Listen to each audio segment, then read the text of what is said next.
official person, false person, privileged lady, and high honor. So this has something to do with,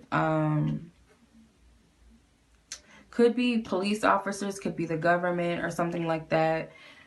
False person, there's someone that's not to be trusted. So it could be some secrets that come out about a person that they thought they could trust. I know I'm hearing bodyguards or courts. It could also be,